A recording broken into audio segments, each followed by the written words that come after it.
What's up, everybody? It's your boy, Vlad the Bull, your #1 Embrace coach. And I want to let you know that my book, The Embrace Method, How to Leverage Your Trauma and Pain to Live the Life of Your Dreams, the second edition is now available on Amazon for purchase. Through heartfelt anecdotes, practical exercises, and profound insights, this book will show you how to confront your demons, heal your wounds, and emerge stronger and more resilient, ready to embrace a future with limitless possibilities.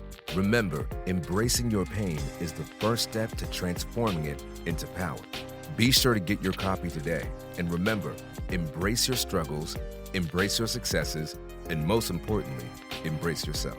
Visit www.embracemethod.com to learn more about the Embrace Method book and the Embrace Framework.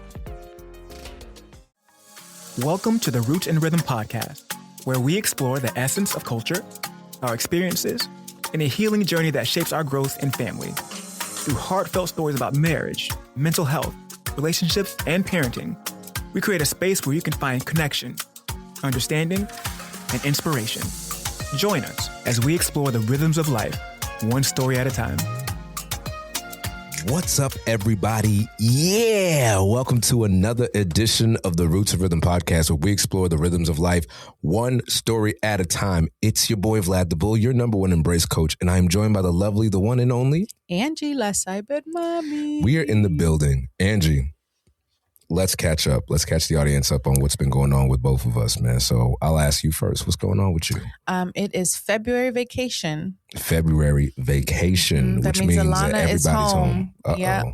Yep. Filling our calendar with activities to keep them engaged, doing her work packet, doing all the things because she's home. A work packet? Play dates with her friends. Yeah, her school work packet. You think my child is not going to do work during vacation? I don't remember. I don't remember what I did on vacation. School is still in. Homeschool is in when school's not in, okay? Did you get homework on school vacation? No, but my mom made me do like work. Oh yeah, I had to do worksheets and my timetables, whatever I was working on. I had to work on it during school vacation. I want to say that we did get work, and I just waited until the last minute to do it, and I always remember cramming. If anything, but maybe not in kindergarten. No, Alana likes it because she'll do the worksheets that I have for her, and then they have like the footsteps to brilliance on the iPad, the app. Wow. So then she gets her screen time. Mm-hmm. So she's happy to do her work when it's on the laptop or Sure. on the tablet. But that we've been getting together. We went to ice castles. So that was fun. Just getting the kids to do something so they're not just sitting down at the house. Yeah, man, you got to keep kids busy. Mm-hmm. We were supposed to join on ice castles, and quick funny story is that we were leaving, and I asked my wife. I said, "Yo, Jules, where are we going? What's the address?" And she said, "Just put in ice castles on your GPS." Mm-hmm. And so I put in ice castles on the GPS, and we drive 2 hours there. Mm-hmm. And as we're approaching, I start to see that we're driving through a trailer park.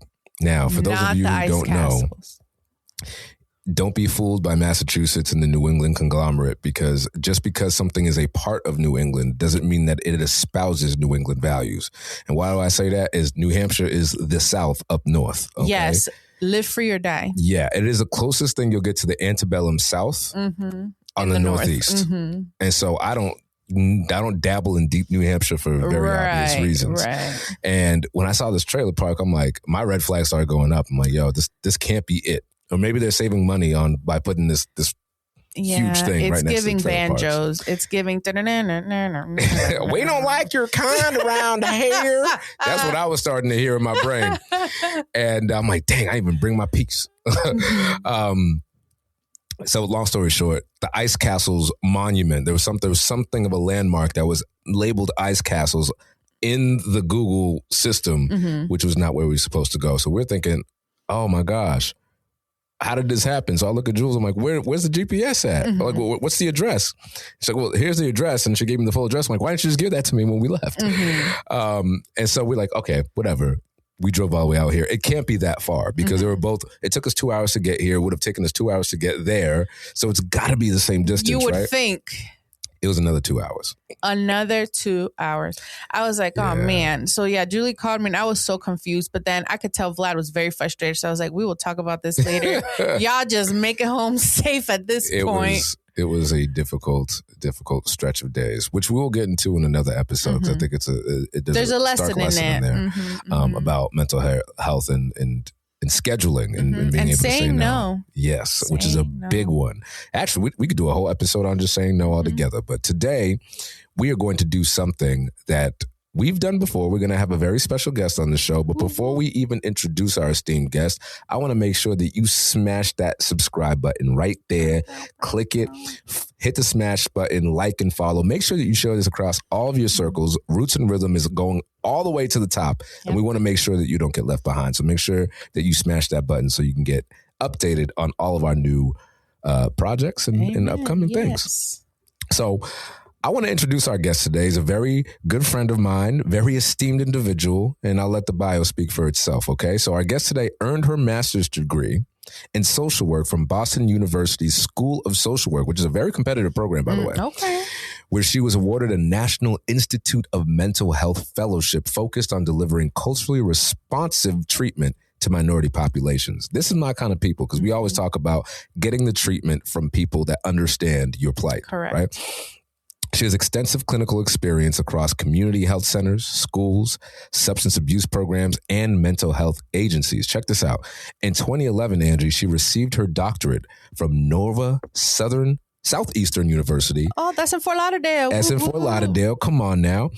Which is how far from you? Where were you from? 40 minutes. 40 minutes. Yeah. Okay. So she was probably going to school while you were doing your thing. Nova. So she got a doctorate from Nova Southeastern University in Child and Youth Studies. She currently serves as an associate professor and director of the clinical mental health program at Springfield College's School of Social Work in the Department of Counseling. And this should be noted, she's also the founder and CEO of New Generation Consultants and Associates, Inc., a consulting, coaching, and counseling practice centered on multicultural and trauma-informed care, which we're going to be getting into. I can't wait. Okay. Working with adults, teens, parents, families, she helps clients find satisfaction, balance, and growth. Her expertise in trauma, multicultural issues, and parent and family dynamics, combined with her unique blend of therapy and coaching, makes her a powerful catalyst for change. Ooh, come on now. She's especially passionate about supporting women and girls and working from the inside out to achieve their goals. Ooh, I like that. Right. Should be a good mentor for the two girls. So having traveled throughout, our guest has been everywhere, okay? She's traveled throughout Africa and South America to provide trauma-informed training and consultation. She brings a holistic approach that integrates the mind, the body, and the spirit. Outside of her professional work, she enjoys music, singing, gardening. You're going to have to give me a little tip, because I tried gardening when we first moved here and it didn't work out so well. No. Traveling and spending time with family like everybody else, right? And most importantly, she enjoys her quiet time with God as a form of self-care. Amen. Yes. So without further ado, ladies and gentlemen, brothers and sisters of the Roots and Rhythm community, please give us a warm welcome for Dr. Gayl Crump Swaby. Welcome to the Roots and Rhythm podcast, Doctor. Welcome. Hey, thank you for that nice, warm welcome and all those things you said about that woman. I don't know who she is, but you know. I think she's you. I think she's you. Toot that horn, toot. So, you know, I'm a very staunch advocate for giving people flowers and giving people adulation as they are here. So if any of that sounded weird, I don't know, but you deserve it, because you are a very powerful and formidable person. And I'm so blessed to have you in my life, in our family's lives, and to be on this podcast. Now, just to give everybody here in the little background, Dr. Swaby and I met at the Black Boy Joy inaugural event to Summit for Black and Brown Youth in Boston, co-opted or run by my man, Craig Aarons Martin. Awesome guy. I hope to have him on the podcast soon, actually. Yeah, one of these days. And so I'm walking by. I got my little Embrace gear on, as always. And there were volunteers handing out breakfast and everything. And as I'm going into the kitchen by the breakfast table, this cute little sister just approaches me and she says, "Hey, what does Embrace mean on your sweatshirt? What is that about?" And I'm like, Well, it's funny you should ask. And then I go into my, where Embrace came from, the book and the philosophy and the framework. She's like, oh, we should stay in touch. Oh, okay. Yeah, we were talking. Come to find out, this lady's a professor. She's like this huge person. I'm like, she was interested in me. I was like, what's going on? So the rest is history. Gayl and I have been working on multiple things together, and it's just such a blessing to have you here, sister. Such a blessing. So why don't you tell the audience a little bit? I mean, obviously we gave your bio, but why don't you tell the audience a little bit more about what you do and why you do it? Yeah, so thank you so much for having me here. And yes, Vlad told the story of how we met. And it's funny you say little short, because my daughter calls me that all the time, because I'm the shortest, the smallest in my whole entire family. So she always reminds me of how tiny and small I am. So, but I'm proud of that because I stand tall. Tiny but mighty. Yes. Tiny but mighty. So what I always tell people, Gayl, is that, if people, because I've always been the short guy in the room. So if people make fun of your height, you say, listen, I might be however many feet tall, but in my personality, I'm 7 feet. There you go. Well, it's a pleasure meeting you too, Angie, because I've heard so much about you from Vlad in terms of, we do this podcast. And So I'm like, okay, awesome, great. So I'm happy to be here. But Vlad pretty much says in terms of what I do in regards to that. But one of the things I think he didn't mention is that I authored a book.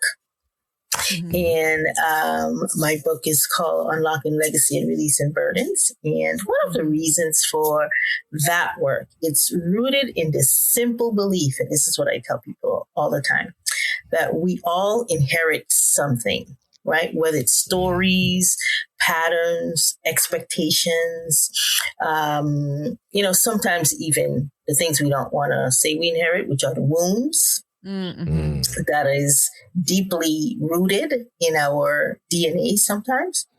And we also, however, have the power to transform that, to transform what we pass on to the next generation. So this phrase of unlocking legacies and releasing burdens in terms of what I entitled this book grew out of my own journey of realizing that healing isn't just personal, it's generational. Because if you heal one generation, you're healing the next. So when we do our own inner work, we don't just change our lives, we shift the emotional DNA of our families. So as you both were talking about having younger children, this is the opportunity to make sure that you are shifting and changing the DNA of those emotions that have been passed on. So I'm passionate really about helping people understand that they don't have to carry everything they were handed.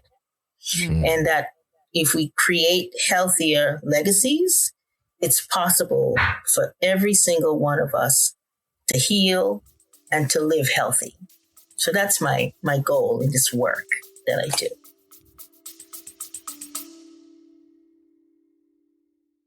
Hey everybody, it's your boy Vlad the Bull, your #1 Embrace coach. Listen, I know that you are enjoying this Roots and Rhythm podcast episode, but I want to take a minute to talk to my fellas. Let's talk energy and vitality.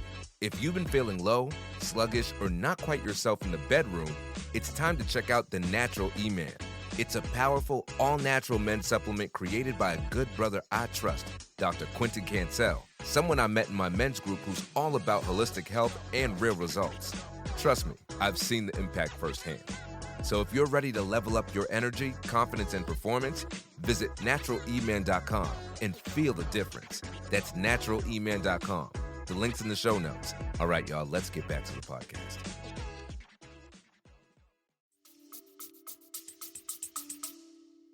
No, I love that. And you brought up a good topic about like the generational healing. So when someone does that work of doing that generational healing, healing that generational trauma, what changes can they expect to see in their own marriages, parenting, and overall family legacy? Because you also brought up legacy.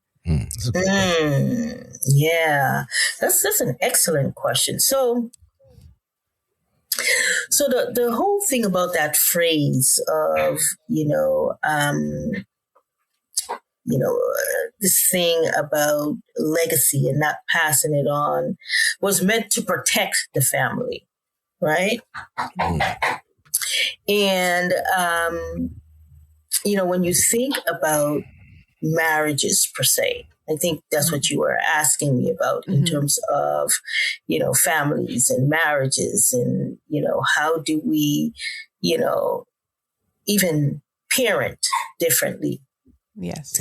What I've found is that healing creates space and space for healthier communication, deeper intimacy, and more intentional parenting. So if you're healed, you can do those things. You're more intentional about how you parent, as you both were talking about, the activities and the things you do with your spouses and your children, right? So you become less reactive and more reflective. Less reactive, I like that. More reflective. So you stop repeating the patterns and you start choosing the way in which you respond in your marriage, in the way you talk to your children, and your overall family, right? And what I've learned is that children benefit because they grow up in a home where emotions are allowed, right? Where boundaries are respected and love is expressed with more clarity instead of fear, right? So when kids see that, so a lot of times parents don't have to say anything.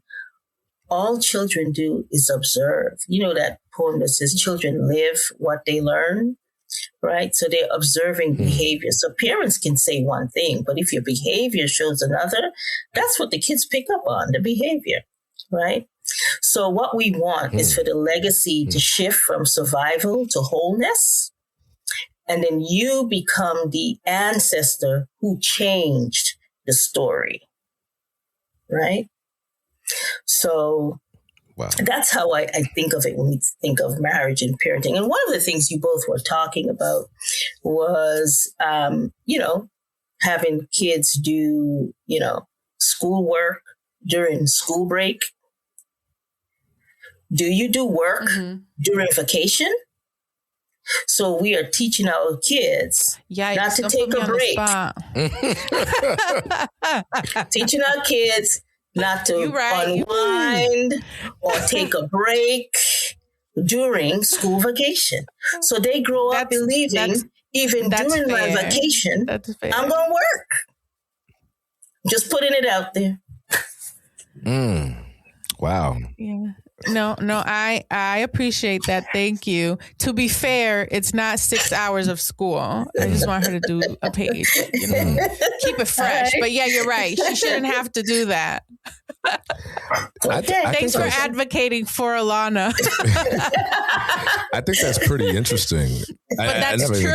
No, me neither. But why do I do it, Vlad? Because I had to do work, and it made sense to me. Like, okay, so she's not getting lazy. I'm not going to go that far, but it just stays sharp, like the things that she's learning.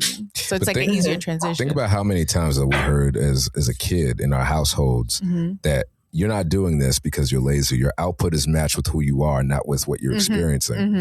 And I saw something online the other day that said that it was for parents, right? And it said that we oftentimes when we're responding to our children's behavior, we think we're responding to something they've done, but more than often we're responding to something that, because whatever they're doing is reminding us or it's triggering us to remember something that we experienced as children that we didn't get to do. So a classic example is, if a child talks back to you, you get really upset, right? Yes.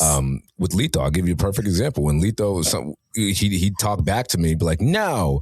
And it just lights a fire in me. Oh, I'm burning up on the inside. Yeah. I've told you that before, but it's obviously I'm not going to do anything, but I would have got my mouth slapped off. Yes.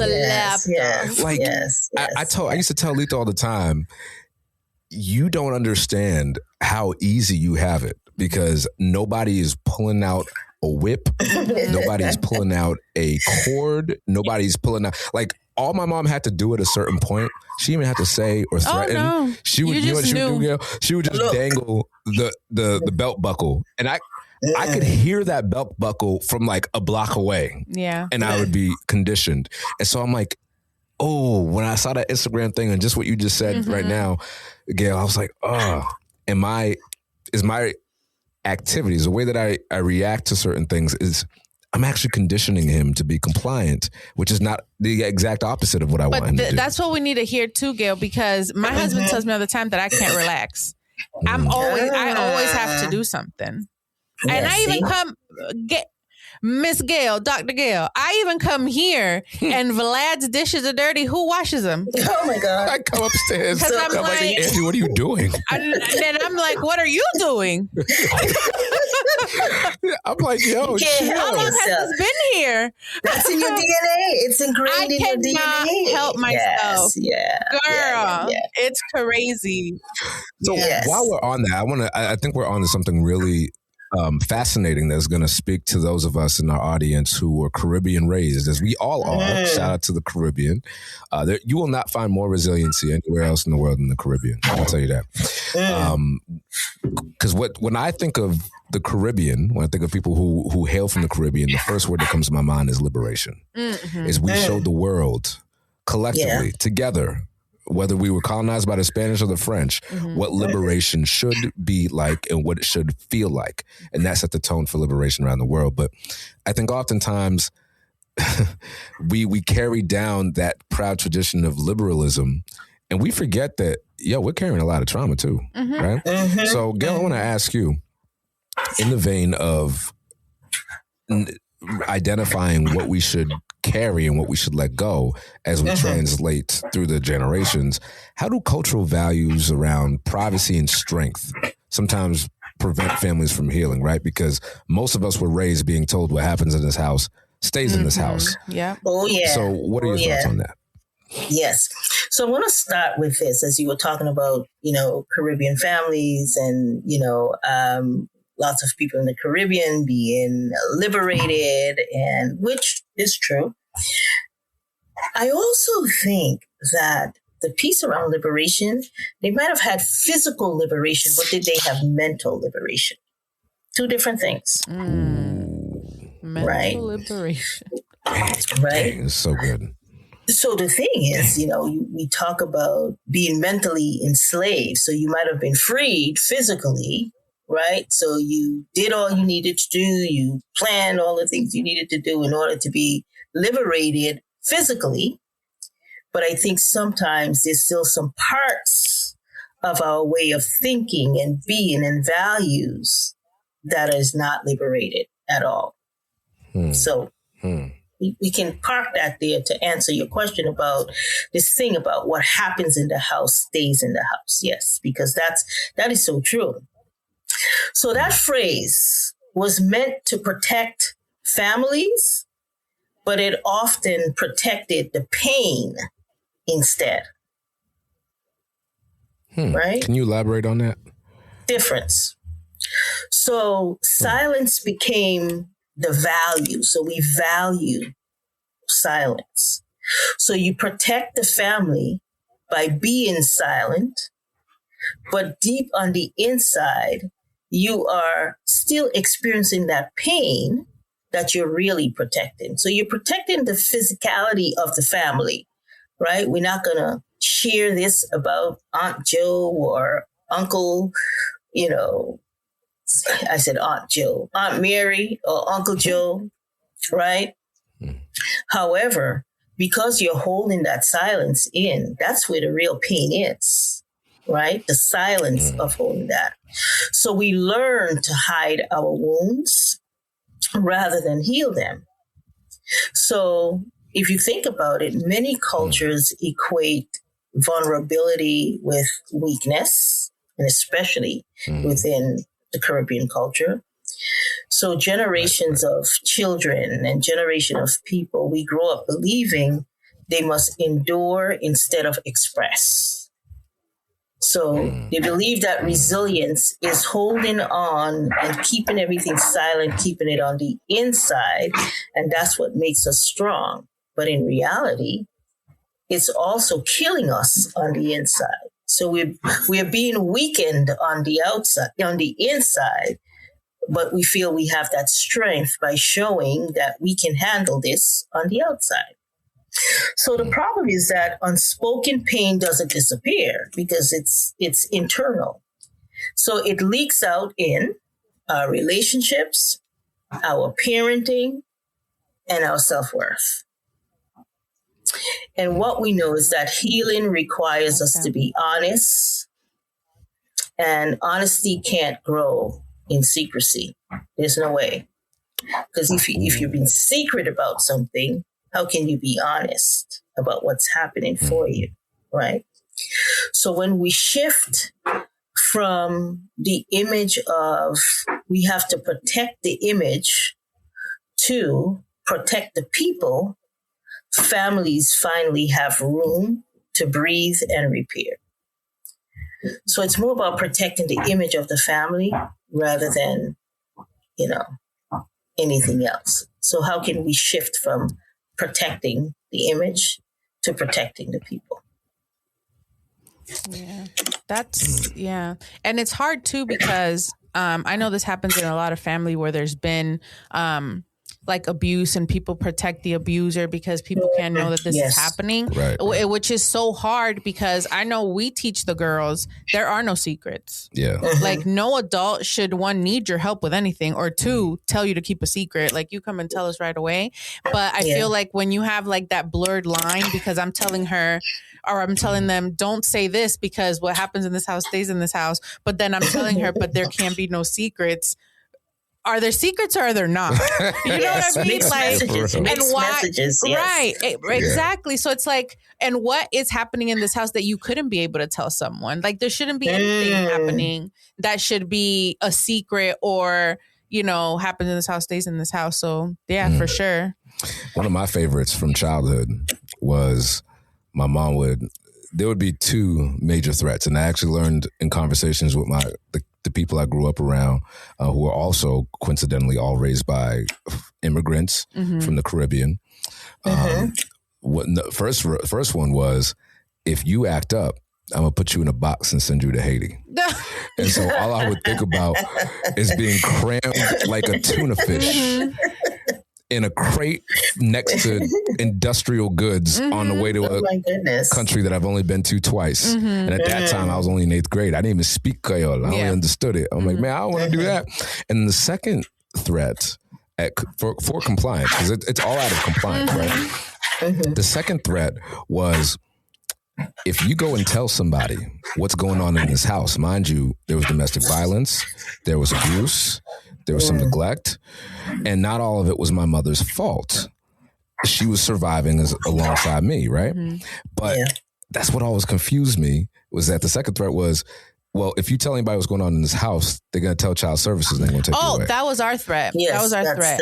They're going to take you away, and no one's going to love you like us. Right. And so it's almost reminiscent though, right, Angie and Gayl, of the slave master and the slave relationship, where you're so dependent on your caregiver, even if we're, I don't want to make any bones. I'm not comparing my mom and our relationship to slavery, but what I'm saying is that these traditions of threatening to get compliance, of using violence to get compliance, of using isolation, right, to send a message, all of that doesn't come out of nowhere. And it's become so autonomic throughout the generations that my mom didn't even think about it. Now you got to also consider this. When my mom, a lot of Caribbean parents don't talk at all about what they went through, about their childhood. Absolutely. To your point, Gayl, silence is golden. You just endure. You're not. Nobody told you to speak. You just got to be here. And it was just fascinating to me that my mom would actually tell me stuff, because my dad wouldn't tell me anything, right? And my dad would say stuff like, or my mom would say stuff like, yeah, we were made to kneel for hours, and we were beaten and bitten at times, and like flesh open. She's like, I don't do that to you guys, but I'm like, Yep. So even if the difference is marginal, it's the same traditions that we're in the same path that we're going down, and the outcomes are the same. That's what's important. So yeah, and Yeah, and she didn't have to do anything, right? Because she planted that seed in your thoughts, right? So again, going back to that mental, sort of enslavement, not that she was doing it intentionally, but it was a way of her trying to protect you, right? But not realizing that sometimes the way in which we try to protect in a lot of ways can be harming as well, based on the seeds you're planting. And I know we both try to, rise above and teach the kids lessons that our parents taught us, but also unlearn the things that we don't want to continue with them. So Dr. Gayl, for couples that are raising children, what are some practical ways to break the unhealthy generational patterns without dishonoring our parents or culture, right? Because we still want to pass down the good, but kind of stop the things we don't want to continue. I would say it really starts with not blaming, right? So not blaming your parents for what they didn't know, not blaming, making sure that you're not blaming your parents for what they didn't know, because we tend to, a lot of times, parent the way we were parented until you see something different, you're told something different, then you begin to shift. So breaking those patterns doesn't require blaming anyone. It just simply requires being aware, right? It's the awareness. And once you are now aware, it's time to do something different. So the first practical step would be to name what you want to continue and what you want to dismantle, right? That's where it really starts.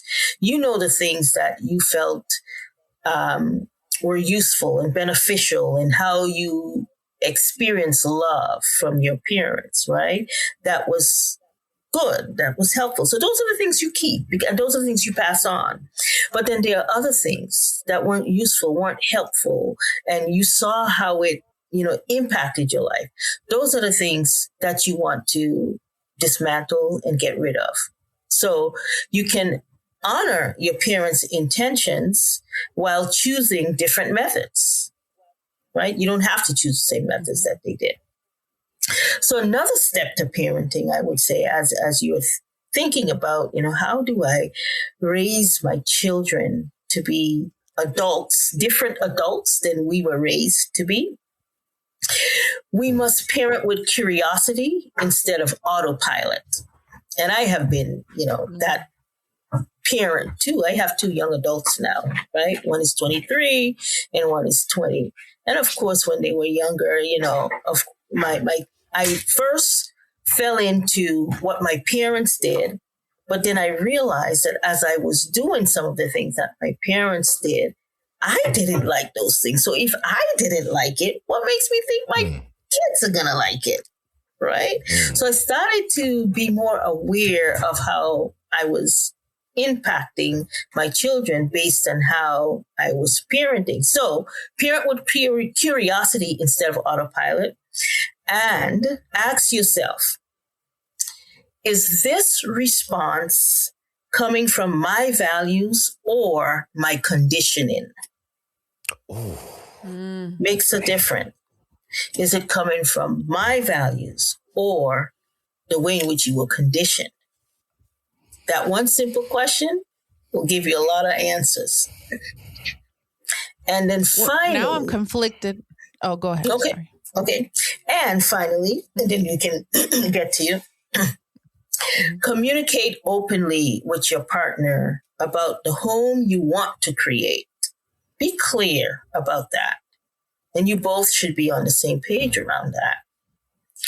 So it's not about rejecting your culture, because sometimes people think that's what they need to do. Well, I have to reject this that I believed in or what my parents did. No, it's really not about rejecting your culture.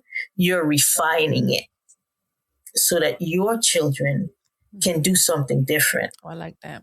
So that the next generation has more emotional tools than you did during your conditioning.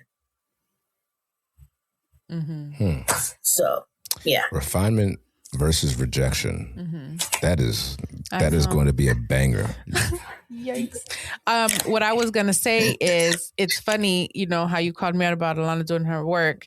But to me, it was like, fine. One, because it happened to me. And two, because I want her to keep learning. But I feel like that's why we have to have these conversations, because I would have never thought about it that way until you said it. And it's true. Why would I want to work on my vacation? Fair. Right? But again, I wasn't thinking like that. I was thinking about that's what happened to me. And again, to your point, like values, or what was it? Values versus condition. Condition. That is a value. And I was conditioned, right?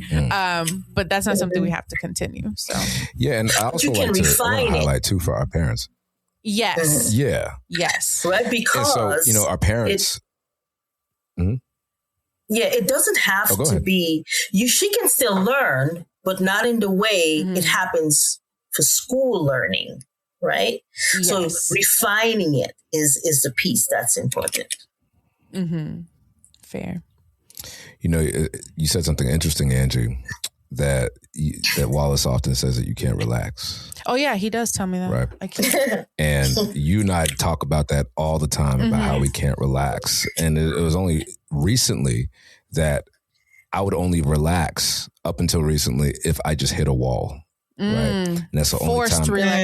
Forced relaxation, either through just physical exhaustion or mental incapacitation, right? Where, like, for example, this past weekend, to be transparent, I had like a literal breakdown. I was so overwhelmed. And it was because I was relying on that conditioning, that bit of conditioning that's left in my psyche that says, you have to just swallow your pride, reject yourself for the greater good.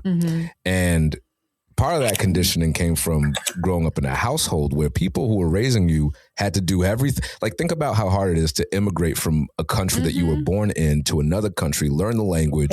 And that's on top of the stuff that you've already inherited. And so to both of your points, the difference between where we are, and this is where awareness comes in, I feel, for myself speaking, is realizing that I don't have the same plight in front of me that my mom and my dad had. And so therefore, whatever tools that I need to use on the day-to-day, whatever the tools that they use are not really going to be applicable here. And my parents didn't have intervention. I don't know if your parents had intervention. I don't know if your parents had intervention, Dr. Gayl. No, they didn't. But you wouldn't know, or they wouldn't know that, dang, I actually really didn't even need to raise my kids this way, or I really actually don't need to do this. The example I always give is my mom. We have an unfinished basement at my mom's house. She lives there with my brother. And periodically, my mom will go down in the unfinished basement. Not a dirt floor, but it's like concrete, whatever gets dusty. It's dirt because it's unfinished. My mom will go down there for hours and be sweeping and collecting and putting it in bags and throwing it away with the mask on her face. And then she'll be complaining that she's exhausted. And the other day, recently, I told my mom, I'm like, you do realize you're sweeping and collecting dirt. Vlad, Like, don't even bring up doing? sweeping dirt, because we used to have to do that at my grandma's house, okay? Her backyard in the country, in El Campo, we had to sweep the dirt. And we're like, Mama, why do we have to do this? And she's like, that's what you do. What's there? What is there? And if she passes by and you're not sweeping that dirt, what is happening, Vlad? She wants to go back to Haiti and sweep the dirt. Well, you know what's wild? I used to think that it was, so my mom drilled a couple of things into us, right? Every Sunday is cleaning day. That means the whole house got music, bleach. That was our Saturday. Right. So you just cleaning everything. And it used to be the toothbrush and the bathtub. And God help you if you don't. The grout. The bathtub, the kitchen. And I'm actually grateful for that because it made me cleanly as an adult. But the difference is now is I'm not like panicking because Sunday has come and went and I didn't clean my whole house, right? Yeah. Yes. But it's really hard to shake that. But we talked about that during New Year's. Yeah. Remember, I was like, I am not going to clean the whole house before the New Year's Day because that's like what we did, and wash all the clothes and organize everything because you have to go into the new year spick and span. And I was like, no, I'm going to relax and I'm going to take the first week of January to do everything versus just doing it on New Year's Eve. Mm-hmm. Yeah. Did you have to power wash the house? You have to do everything. Power wash the house, take a hose and hose the whole house down on the outside. And wash the walls and the inside. Wash the walls on the inside. Wash the walls. We had the louvers. We had to wash the louvers. Wow. And yes, absolutely. We used to, so every New Year, we'd get new sets of pajamas because it's the New Year, which I actually didn't mind because my mom would go all out and get us silk pajamas. Yeah. But what was weird, though, as an adult when I moved out and I'm like, all right, do I really want to do this? Is that we would spend, instead of periodically cleaning the house and getting prepared, it would be like a rush that weekend or the few days preceding to clean every inch of the house, to rearrange your closet, rearrange your room. Yes. Everything has to be made anew. And we'd be up until like the 11th hour doing this. And I mean the 11th hour literally because it was literally 11:55 and you're still sweeping and cleaning and trying to get things ready before the strike. Because if it strikes midnight, first of all, it came to strike 11:55 because we used to have to be in the room with my mom, ajinu, which means on your knees, praying intently. And I don't even know what's going on. I'm just there because my mom's into the new year. Right. Praying into the new year. And then it's like Happy New Year. There's essence everywhere. My mom's walking around with the incense. And you know what I mean? Rice is being thrown. The other day I found a couple months ago, I found some rice in Lito's playpen. Yeah, from throwing it around. And mom was like, Vladimir, keep those. I'm like, I don't want my son eating raw rice. I know. Like, can we make? So I think it's in that moment I realized, like, dang, this actually isn't applicable. But while we're talking about relationships, Gayl, I want to ask you, because you mentioned earlier that if we don't know what we've inherited, how it starts to bleed over into different relationships and different aspects of our lives. Yes. So my question is, what does that look like for people who are married and in long-term relationships? Because we talk at length in this podcast about relationships, about practical tools for longevity. Yes. But how do those unhealed childhood wounds show up in those relationships, even when we think we've moved on and we're healed? Yeah, that's it. Moved on and believe you're healed. That's that part of it. So unhealed wounds don't disappear. They're there until a lot of times we get into long-term relationships. And that's when those unhealed wounds show up because our partner may say something that, reopen those wounds. And that's when you realize, I haven't really moved on or I'm not healed. They simply may get better at disguising themselves, right? But they don't disappear. That's what it is. That's the key. They know how to disguise themselves. So they show up in our triggers, our communication patterns, and the way we respond during conflict, right? And I often say this to, a lot of my clients who, are in long-term relationships and they both have had some kind of trauma in their lives. And what I share with them is that a lot of times when they are in conflict with each other, a partner's tone can activate an old memory. A disagreement can feel like abandonment. So if you experience abandonment from a parent or caretaker, if you are in disagreement with your partner, then it's not just an agreement. It feels like a sense of abandonment. A simple request can feel like it's a criticism. So then we think we've moved on as adults, but in reality, our nervous system remembers what our mind is trying to forget. So until we address the body keeps the score, and until we address those early experiences, what ends up happening is that we're reacting during the age in which we were wounded. So let's say, for example, you had, your parents abandoned you at the age of 12 and you're in conflict with your partner around a disagreement. right? And automatically that 12-year-old shows up because that's when feelings of abandonment was first introduced to you, when that parent abandoned you. So that 12-year-old shows up, your 30-something-year-old self in that moment disappears, and that 12-year-old shows up and responds to that feeling of abandonment as though it is happening in that moment, when in reality, it happened when you were 12.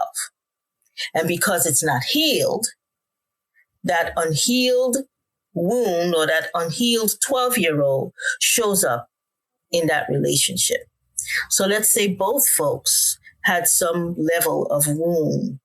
So now my 12-year-old self is talking to your 13-year-old self. So the two adults are really not communicating. It's our child wounds that are communicating with each other. So until we get to a place of recognizing that, then we continue to respond from that place of wound. So it doesn't disappear. It just disguises itself in different ways. That's going to be key. Right. I think that's going to be key for our audience, because oftentimes people decide at some point that because they chose to move on, that it should be. Now, I understand manifestation, right? And it's important to do that. A man is as he thinketh. However, when you don't realize, to your point, Gayl, when you don't realize what's going on in those moments, those outcomes already repeat before you even had a chance to pull it back. Right. And the abandonment is when you were talking about that, doctor, really spoke to me, because abandonment ruled my life, right? And so every intimate relationship, we've talked about it on this podcast, where even in high school, where those relationships are basically like throwaways, right? Yeah. They don't even really count, but they do. They matter to you at that time. It's the most important at thing. That time. Yeah. And absolutely. Yes. At that time. But every single time something would go wrong, or somebody would give me a piece of criticism or feedback, or I even thought I got the slightest inkling that they wanted to move on, I was quickly ready to abandon them before they did it to me, because I was not going to be 9 years old again. Right. I was not going to be 10 years old again. I was not going to be 12 years old again. Like, I'm not going to do that anymore. And it literally almost sabotaged my relationship with Jules, because here I have a good thing, but I can't recognize or identify who is safe, because everybody's a threat. I'm constantly dysregulated. And that is just that's just like the heartbeat, where there's a lot of chaos and confusion, and you're just in survival mode. And it makes me, and as I've gotten older, it made me wonder, right? Like, I wonder what that heartbeat feels like for my mom, or even felt like for my dad, who's the source of my abandonment. Yeah. And it's just fascinating, because correct me if I'm wrong, doctor, is it IFS? Internal family system. Inner family systems. Internal family system. Internal. Yes, IFS. Yes. And could you explain that for the audience a little bit? Yeah, so that's pretty much what I was talking a little bit about, the internal family system, where it is that we all have different parts of us that, have not been healed. Right? And we all have these parts, right?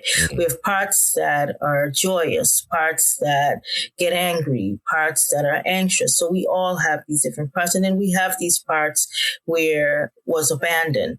So what happens with that is that a lot of times, if those parts have not gotten the opportunity to experience being seen, being heard, being valued, then they often show up in those times as protectors sometimes, as a way to protect us in our current age, when those parts don't need to work so hard anymore, because you're now 35, or you're now 45, or you're now 55. And it's really healing those younger parts and letting them know that at the age of 55, you can handle this sense of this feeling that you're experiencing, and you don't need to respond to it the same way you did when you were 5 or 10 or 15, right? And then there are some parts that are considered like firefighters, right? those parts jump in to put out whatever they think is going to hurt us in that moment. So for some people, a firefighter could be a sex addiction. It can be a substance use addiction. It can be an eating disorder. So that's what the firefighters do. They come in and take over, because it's their way of protecting you from something that you may have experienced when you're younger. So the internal family system is saying that we all have this family, this system that have different parts, that has different roles, and that have been playing those roles for such a long time that they don't realize that, you are now older, and you don't need to respond the same way you responded when you were younger. So the work requires to connect with those younger parts, be in dialogue with those younger parts, get to know those parts so that they can heal and not be stuck in that time frame of when those things first happened for them. Wow. So good. So good. I feel like I'm getting some free therapy right now. I don't know about you, sis. I know. A lot of things to consider, think about. I know. I feel like Vlad and I are just in our heads thinking about everything. Yeah, no, I'm definitely in deep thought right now. Which I told y'all, this is the oracle. This is what she do. On that topic, so when we're talking about those children of ours that we carry with us, into many different facets of our lives, realizing that we don't need to be the same level of protection that we once did. I want to talk about high achieving adults, right? You were talking about sweeping and just, you can't relax. I am very high achieving. As I say, I'm a recovering perfectionist. I'm letting go little by little. I'm not fully recovered, but it's definitely deep in there. And I think that's where my anxiety comes from too, because it's like if things aren't the way that they need to be in my brain. And that's something else that Wallace tells me. He's like, Angie, do you want it done or you want it done your way? Because he gets it done. And he likes to tell me that. And I'm like, you right. I'm going to back away. Begrudgingly. Right. I'm burning on the inside, but you right. So yeah, go ahead and ask your question. Well, actually, that's a good point, because how often though were you given that off ramp as a child? Oh, never. Yeah. Like never, right? No, it had to be done, and it had to be done the way it had to be done. Right. Yeah. Exactly. So then if you were never given the off ramp, then how can you give yourself the off ramp? I didn't even know this highway had an off ramp. Listen, I'm in competition with just myself. Like I have this, again, if y'all were in my brain, why? Oh, I'm going to get here this time because I got to beat how I got. Yeah, I have to beat this because I did it this way last time, but I can beat my record. Why are we in a hurry? Why am I in a hurry? And I was telling Vlad that I think sometimes too, my frustration with the girls, it's like, just hurry up and do it. And I have to tell myself, go slow. Like, why are we rushing? Right. There is no deadline. Like, if they go to sleep 15 minutes after bedtime because they really wanted me to read another book, who cares? Only me.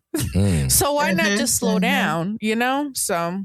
And I wonder if there's a piece of it that is almost like, it's not resentment targeted at your kids, but it's almost resentment of the fact that they get to choose to push their deadline or to go to bed 10 minutes later, or they get the luxury of talking back without getting their face slapped off, right? And I don't get that. But I also like to think that that's part of what was happening for my dad too. And so for many people, they're like, well, I didn't get this, so why should you? Life wasn't easy for me, so why should it be easy for you? And realizing that actually as parents, you want that. That's what we want. Yeah. Exactly. Yes, absolutely. Like I want you to have a great life. Yeah. Yes.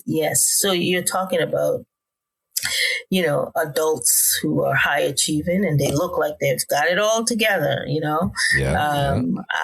I'm sometimes that person, right? I look like I have it all together, but in reality, I've had parts of me that don't have it all together. So what I've learned about high achievers, being one of them, is that we learn that early on that being useful or excellent was the safest way to receive love or avoid harm. Yep.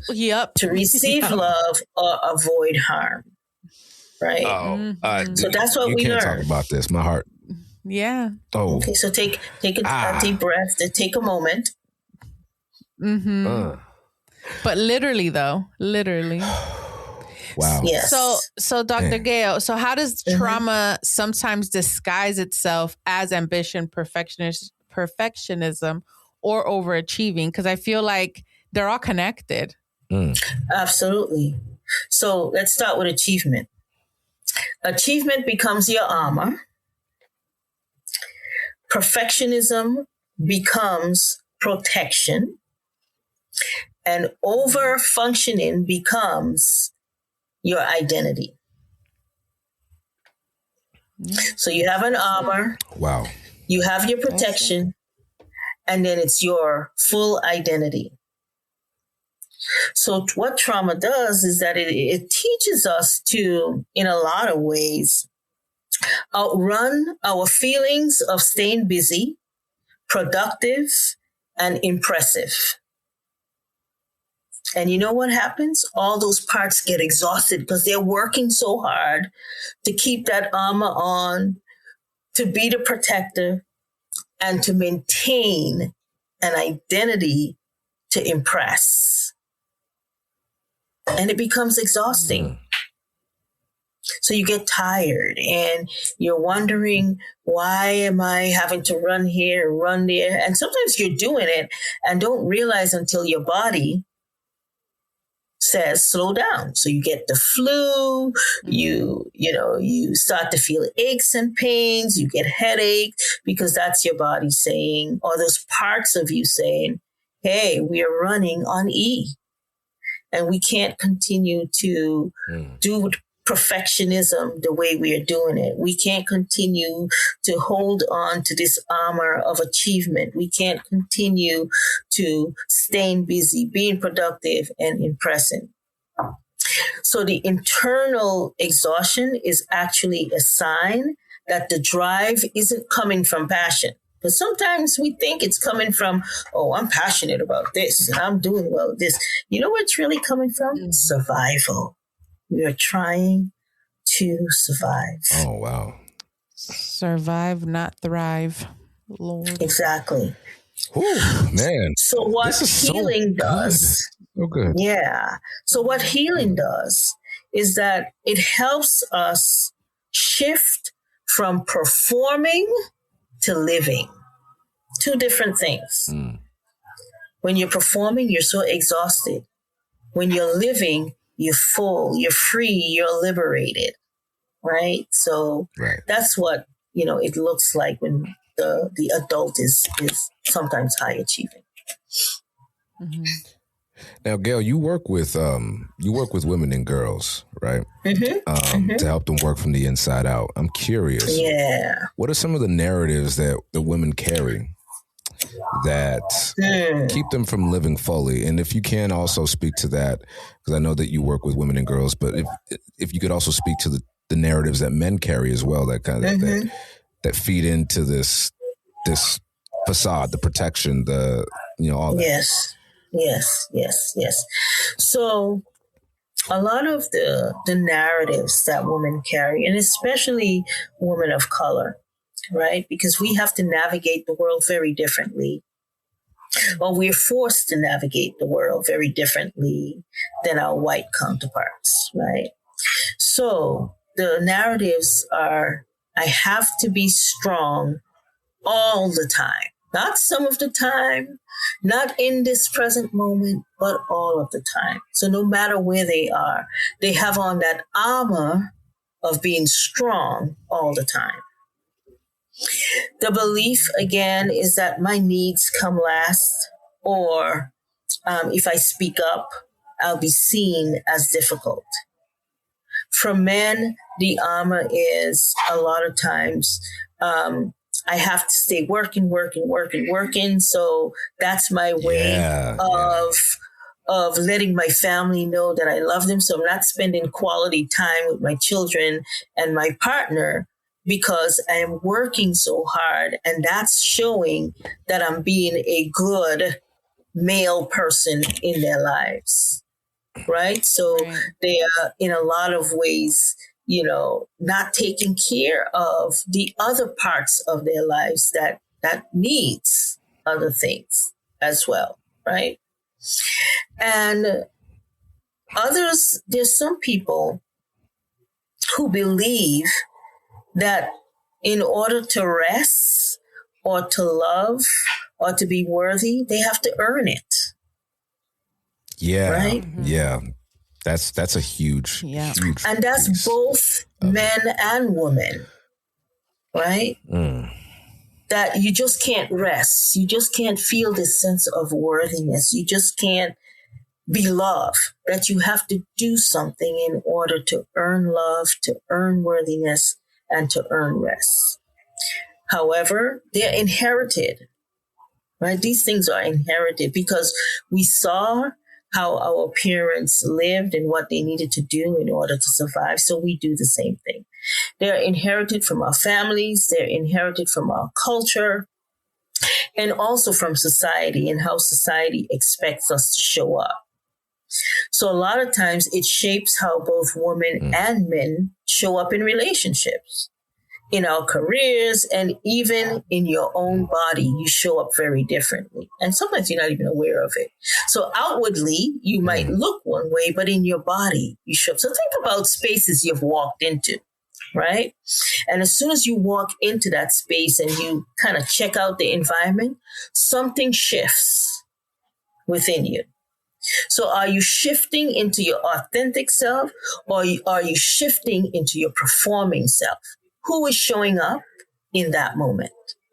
And how hard are you working to have this other self show up just in order to survive? Right? So the goal is to rewrite those narratives. Both men and women need to rewrite those narratives. That's why sometimes relationships can be difficult, because we walk into relationships with narratives that don't belong to us, narratives that we inherited. So it's important that we stop shrinking who we are and we learn to live with intention, confidence, and self-compassion, which is so key. Self-compassion. If you can have some self-compassion for yourself and reminding yourself, I am just human. I tell folks sometimes I'm a recovering human, right? I'm learning how to be human. Yes, learning how to be human, how to have compassion for myself.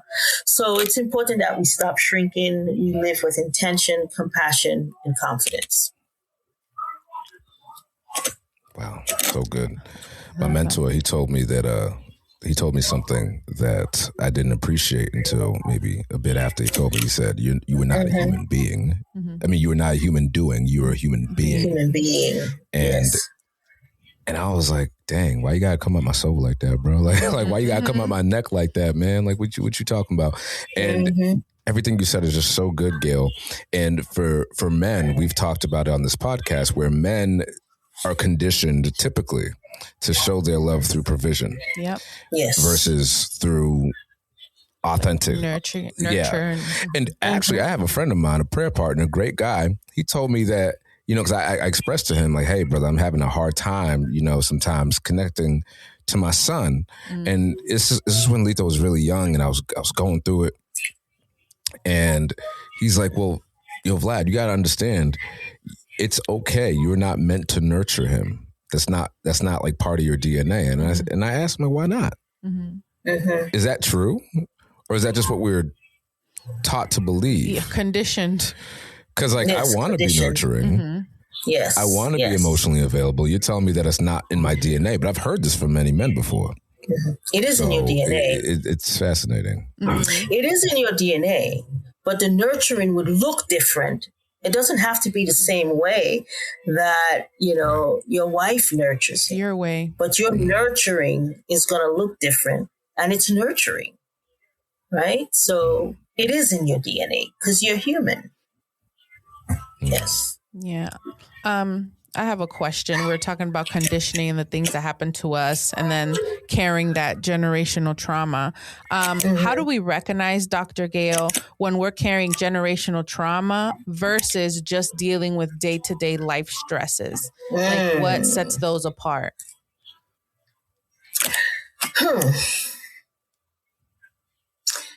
Generational trauma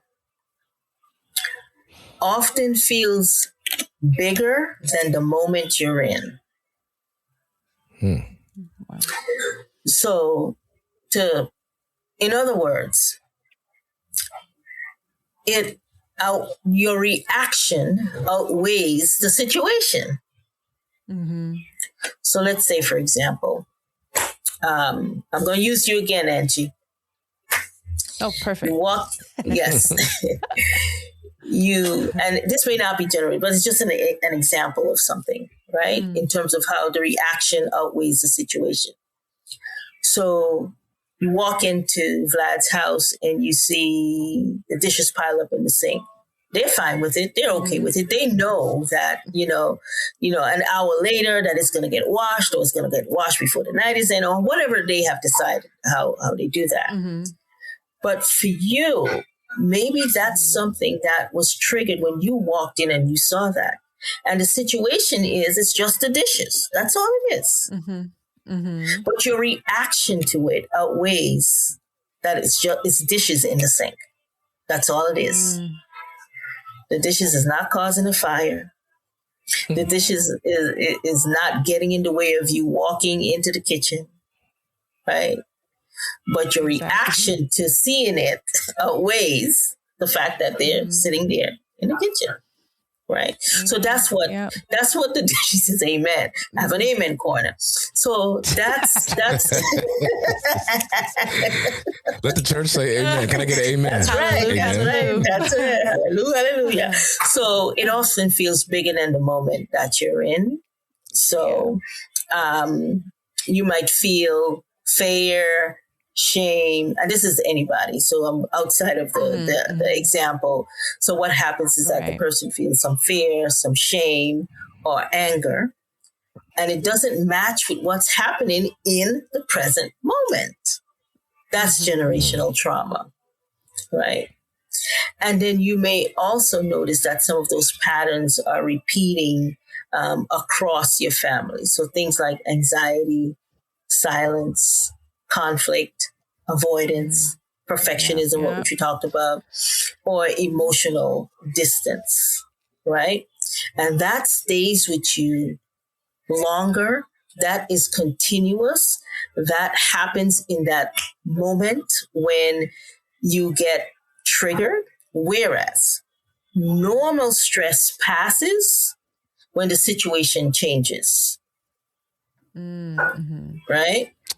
Wow. But generational trauma lingers, it echoes, it resurfaces until you acknowledge it.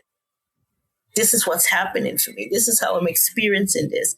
So until you acknowledge it, it continues on, it lingers, it's echoing throughout, your life, throughout your household, throughout your relationship, and it always resurfaces. It doesn't end. Whereas normal stress changes once the situation changes, and you no longer revisit it again. Right. I'm reading a couple books right now, but one of the books I'm reading is about Buddha and about Buddha's teachings. And on the chapter I'm reading, it's talking about meditation and it's talking about stopping. There's two, and don't quote me because I'm literally, all these names are so long I don't even know how to say them, for what they're called, because there's so many different schools of Buddhism. But one of the when we're talking about meditation, one of the things that the first steps, I think there's 5 steps. One of the most important steps, being at the first, is recognition. So to your point, Gayl, recognizing, okay, I feel angry, instead of just trying to shift your mind to a happy thought, which is also part of our conditioning, is as soon as you feel angry, get happy. What do I have here? Say no to toxic positivity. Right. I hate that. I didn't even know toxic positivity was a thing until one of my boys told me. And I was like, you can't be, what's wrong with being too positive? It's okay to be angry, but why are you angry? It's like figuring it out and like moving from it. But you have to sit in it a little bit so it doesn't happen again. And identifying that I am angry, that anger is a part of me right now. Yes. And that is not something that I learned until I got into EMDR. And EMDR really taught me how to reprocess childhood trauma in a different way than talk therapy did. And I had no choice but to answer the questions that I didn't want to answer, that I could honestly dilly-dally around in talk therapy, which is, what's coming for you now? That's what my EMDR therapist would always do. She'd do the whole the eye thing. What are you noticing? What are you noticing? What are you noticing? What is coming for you now? Notice that, and then she'll do it again. And I used to get so frustrated in the beginning when we first started. I'm like, stop asking me what I'm feeling, yo. Like, I don't want to feel these things. And she's like, you're paying me to do this. Right. Now, I wouldn't tell her like, hey, can you stop asking me questions? But I'm like, yo, so recognizing is and accepting the fact that there's a feeling there, as unpleasant as it may be, is not something that, if you're steeped in trauma, you learn how to do. You're just going from one survival situation to the next, right? Yes. And so, Gayl, you talked about, or we know that you use a holistic approach when it comes to your work with people. You integrate the mind, the body, and the spirit. Love that. How can everyday people that are listening to this podcast practice holistic self-care without it feeling overwhelming or without it feeling expensive? Because one of the first things I hear when I tell people, hey, brother, maybe you should go to therapy, is I can't afford a therapist right now, which is valid. Some people don't have insurance, whatever. So how can people find some of that liberation that we're talking about without it feeling too overwhelming, like it's too high a mountain to climb, or without feeling like they have to break the bank? Yeah. Holistic, a lot of time, so self-care has become this, what's the word I'm looking for? It has become like a trigger word. Like this elegant thing that you have to spend tons and tons of money on, or you have to either go for a retreat or, break your bank but it's not about that, right? It doesn't require a retreat. Holistic care doesn't require a retreat or even a budget. What it really requires is awareness. Going back to what you were saying earlier, being aware of what's happening, what you're noticing, what you're experiencing, and how you are walking through the day, navigating the day from sometimes hour to hour, sometimes minute to minute. So it's really about starting small and being consistent with what those small practices are. So you don't have to pay anyone, or you don't have to go to a retreat to set boundaries around your time and your energy. That's free. Say it. That's holistic. Setting boundaries around your time and your energy is free. So you get to do that. Absolutely. And that's for the mind. For your body, it's paying attention to what your nervous system needs in that moment. Does it need rest? Does it need for you to take a deep breath? Does it need movement? Does it need hydration? Right? Those things are free, right? You can get, if you choose to, water from the faucet. It's free. It's hydration. You can drink a cup of tea, right? Rest is free. It's your body. You don't have to pay anyone to sit and breathe and rest. That's free. That's holistic. Movement. If you have your cell phone, if you have music, or you can go for a walk in nature, all of those things are holistic and they are free. So I told you about the mind, setting boundaries around your time and your energy. And the second thing is for your body, which is movement, hydration, rest. And then for your spirit, that's your spirit, your soul. Create moments of stillness. A lot of people have a hard time sitting still with themselves because they're too afraid of what might come up. But use that as your awareness. The spirit requires you to have gratitude, and also you can connect with your higher power, connect with God, connect with whatever it is that you connect with, right? That's for your spirit. That's what feeds your soul. It's simply what holistic care is simply asking yourself this question. What part of me needs attention today? Today, it might be feeding your mind. Tomorrow, it might be feeding your soul, your spirit. The next day, it might be movement, hydration. So it's about being aware and asking what part of me needs attention today. And then you respond with grace and with kindness. And if you can do that, that's holistic. It doesn't break your budget and it doesn't require a retreat. I love it. Man. That was so good. It was.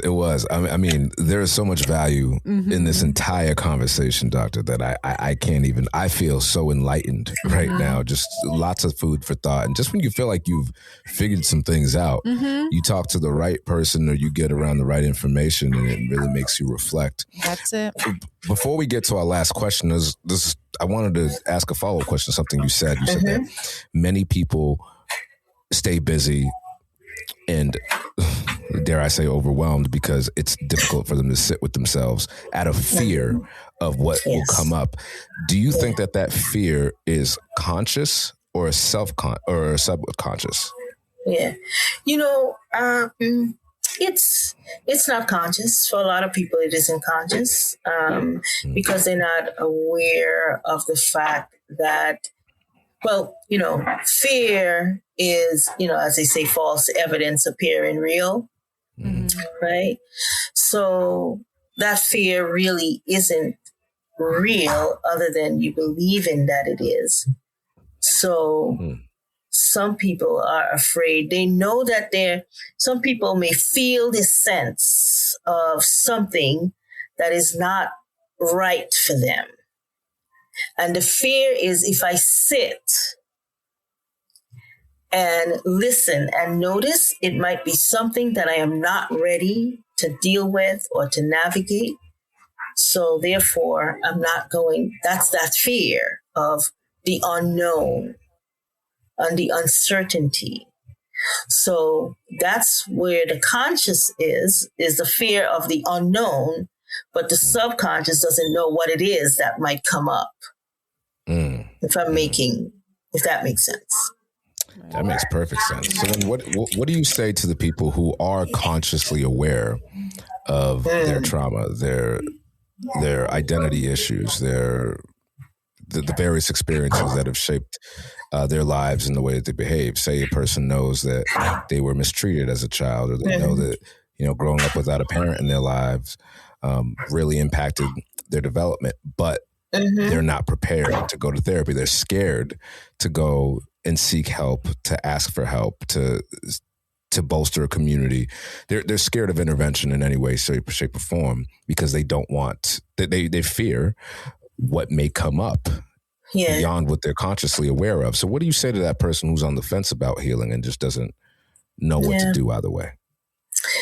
I often say start with compassion. If you can have some compassion for the not knowing, that's okay.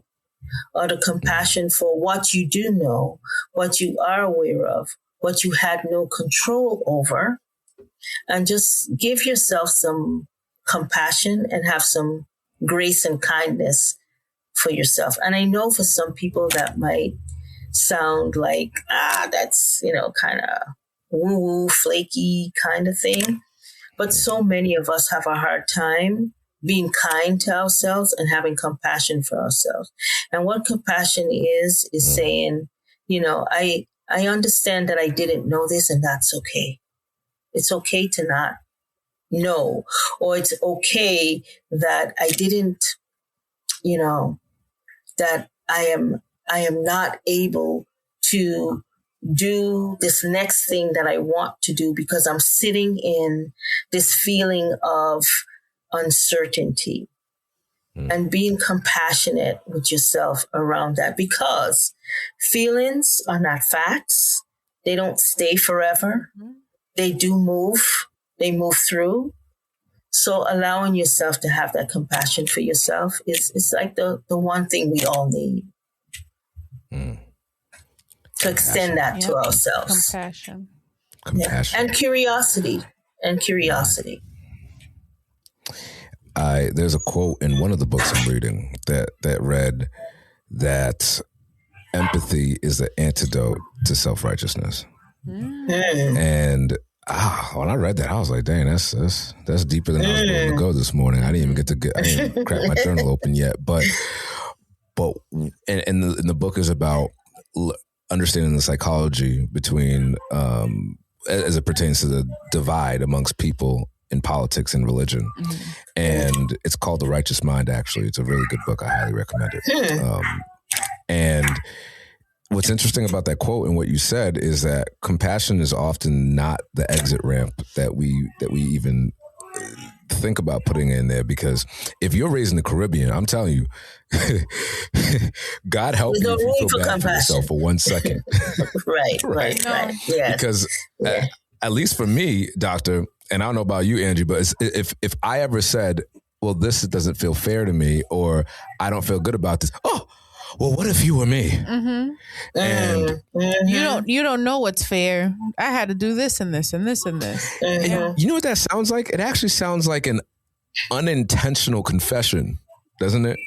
Of what it is that they've been through, because these are the same people that won't tell you anything about when they'll tell you about history. They might tell you, like, my mom told me about these things. She never really told me how they made her feel. Yes. But her saying, well, what if you were me? And we went through this. I'm like, is it that 5-year-old that's coming up and telling me that right now? Yeah. Because I'm trying to understand where there's room for my feelings and all this. And that I feel like that I really appreciate you bringing that up, because I struggle with having that compassion for myself at times, but more so having it for my child, because I'm struggling in that gap of not having it for myself as that inner child, if that makes sense. Yes. It's like not acknowledging the problem, because there's a running joke like that Dominicans, you'll ask them like how they're doing, and then they'll tell you the most traumatic experience, like the most traumatic week they've ever had. Half their family died. They lost the farm, all the animals, whatever. And they're like, but I'm doing okay, thank the Lord. Yes.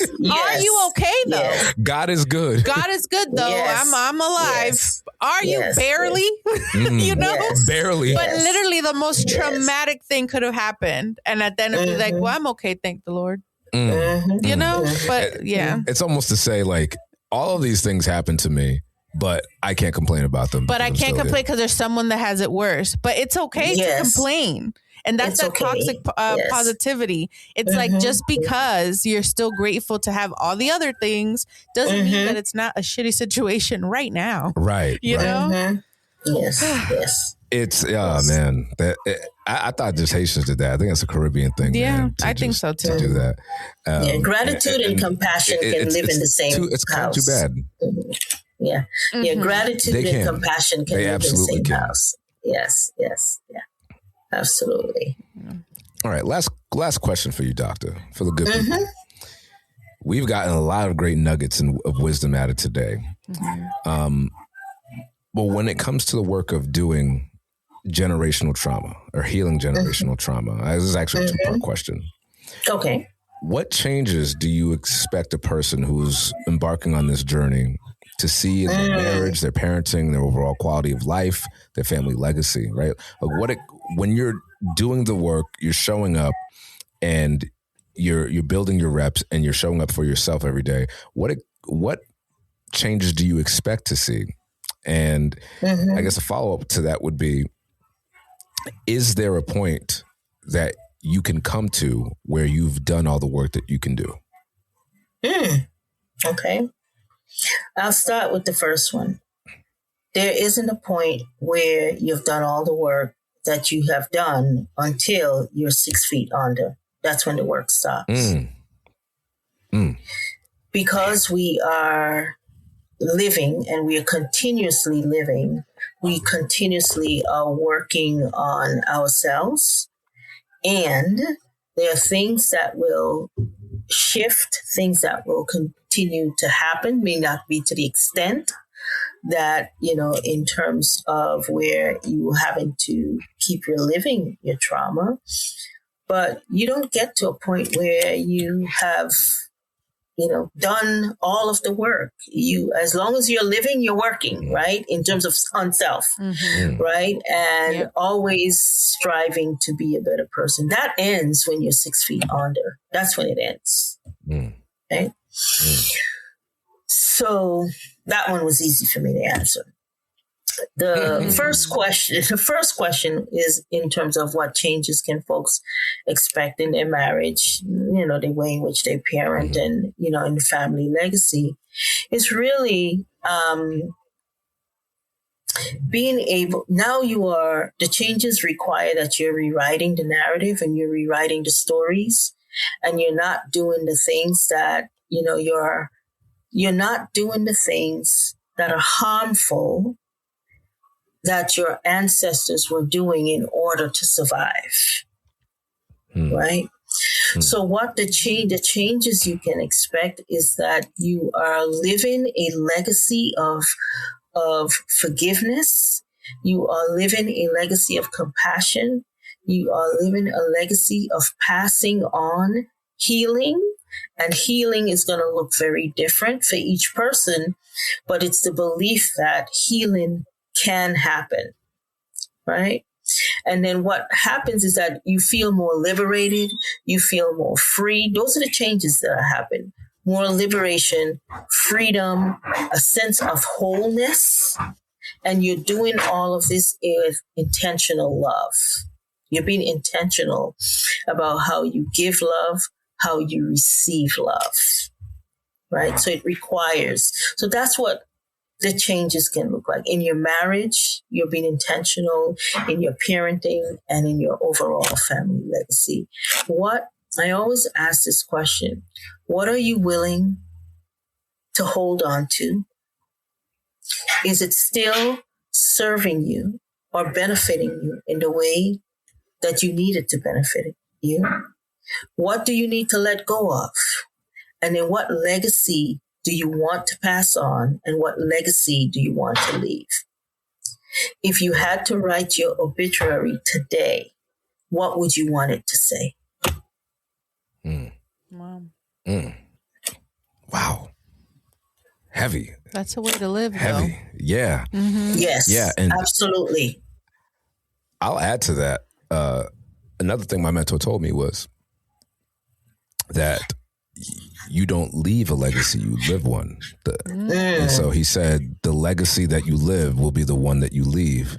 Yes. And that gave me more autonomy, right? Because when men hear legacy, they'll hear, well, I provided this, I bought my family that, I gave them a house, I gave them a trust fund, I paid for my funeral. Yeah, or you think legacy, the things that you still have to do versus the things you've already done. Right. So then you're living like not in the present, You're just thinking about all the things that you have left to do and I need to rush and do them versus enjoying like the time now where you are still moving ahead, but you're actually enjoying the things that you're doing, being a human being, not a human doing. Yeah. And to think about for me and what I've learned so far on my healing journey is I don't remember all the things my parents, my dad or my mom, individually or collectively, provided for me financially. What the gap and where the pain lied is in what was it that they missed out on that I really wanted them to be a part of. And none of that was ever financial. Like, I'm not in therapy because my dad didn't buy me that bike I wanted, or because he didn't get me that Christmas gift I wanted, or because my mom couldn't afford to put us in a Rolls Royce car. Okay. It was more so, I really wished that my parents were at my events. I really wished that my father was at my first communion. I really wished that my mom didn't have to work all the time and miss out on holidays. It's the legacy that we live. Now, and it's also recognizing that the legacy, that the way that they lived was set by a predetermined amount of rules. And let's face it, most Caribbean folks, no offense to you, doctor, but most Caribbean folks of that generation, of the boomer generation, or even the silent generation, as our dads are, there was no room for introspection. Oh, no. There's no time. Right. Yes. Society didn't make it possible for introspection to be possible. That's why there's so much rift between us as millennials or Gen Zers, or gosh, I don't even know how far. Gen Alpha. Alpha and Omega. Is it Omega? It's Beta, I think. Beta. Blasphemous, yo. Beta, okay. Like, there's far more room for introspection because society's evolved that way. But for them, you know, there was just too many, there was too much to survive through. So, I like to think that living that legacy is going to ensure that the one that we leave is one that we're proud of. Yeah. Yes. I like that. Yeah. So, Doc, thank you so much for coming on. This has been so wonderful, eye-opening. I feel like we both have so many things to journal about, talk about, think about. And we want to make sure that everybody listening to this can learn more about you and what you do. So if somebody is listening to this and, like us, is their inner children are all just feeling so held and cuddled and cared for, loved. Where can they find out more about you? Yeah, so you can check out my website at newgenconsults.com. And I can be reached via my work cell, which is 617-506-9784. And currently, I just became a breathwork instructor / facilitator. So I've been doing a lot of African-centered Sankofa breathwork, where where I'm in on my arm. Yeah. There you go. Yes, we're encouraging folks to go back and reclaim what they have lost and then embrace it. Using your term in terms of embrace, go back and get what you need and what you need to reclaim and embrace that into the current time. So I use breath work to help people work through that. So that's what I'm doing these days. That's where you can find me, via that number and via my website. So I love it. Breathwork is, I don't know if you've ever tried breathwork, sis, but it is life-changing. Now, I haven't gone through a whole, series. I know people, they have like master classes. They have events where they have the breathwork instructors come in, and it is a like somewhat religious experience, honestly. It is food for the spirit.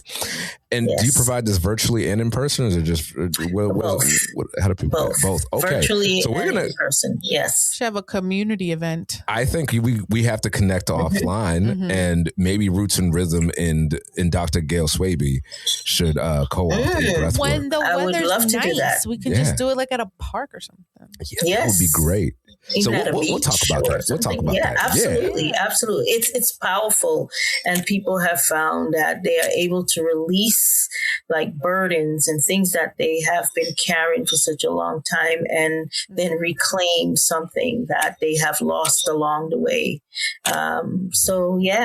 It's a powerful journey that people go through without any substances. So let's put it that way.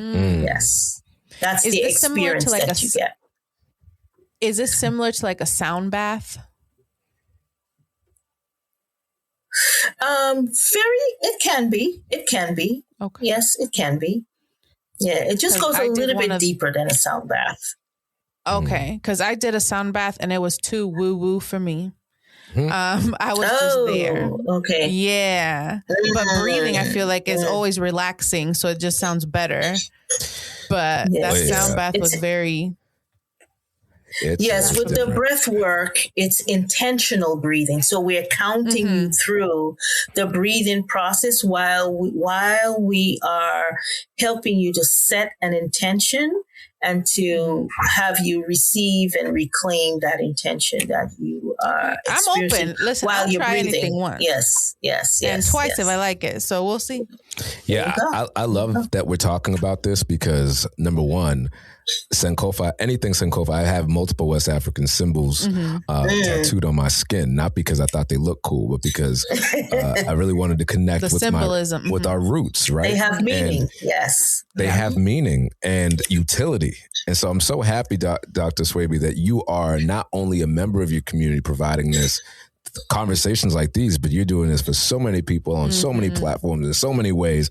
And there's even more on the way. So I feel honored to have been a part of this conversation. I'm so grateful that we met, that you and Vlad were at the same conference. There is no coincidences. Yes, very happy. Everything in alignment proceeds. I love it. So for those of you who were listening, thank you for being another part of this special conversation with Roots and Rhythm. It's your boy, Vlad the Bull, your number one embrace coach. And Angie, La Cyber Mommy. And Dr. Gayl Crump Swaby. We are out of here. Stay rooted. Thank you for listening to the Roots and Rhythm podcast. Make sure you like, comment, and subscribe so you can stay notified for all our updates, including new episodes. Until next time, y'all, stay rooted. This watch, so it's counting my steps. It's pretty cool, but I need new tennis shoes, Vlad. I've had my tennis shoes since probably before Lana was born. So do you have any recommendations? I know you're on your fitness all the time. I used to think that you had to spend at least $150 on shoes, sis, in order for you to actually get some quality ones. But I'm telling you, these new shoes that I tried out, it's like you're walking on air. Matter of fact, you don't even remember you're walking on them at all. It's like you don't even remember you put your shoes on. One time I thought I was barefoot. I'm like, yo, where's my shoes at? Oh, I love that. And are they light? Oh, they're super lightweight. They make my old shoes feel like dumbbells by comparison. I'm telling you, these shoes are comfortable, they're lightweight, and it doesn't even feel like you have them on. And on top of that, you can wear them anywhere. They're designed for people who are on their feet all the time, for the moms and dads who are chasing around the kids. So I would highly recommend them if you're looking for something new. So what are they called and where can I get them? You can get them at standplus.com. You go to standplus.com, put in our promo code ADX for an exclusive discount off of your next pair. They are the best all-day recovery shoes, so go ahead and get you a pair. I'm excited. Thank you, Vlad. Come on, let's do it.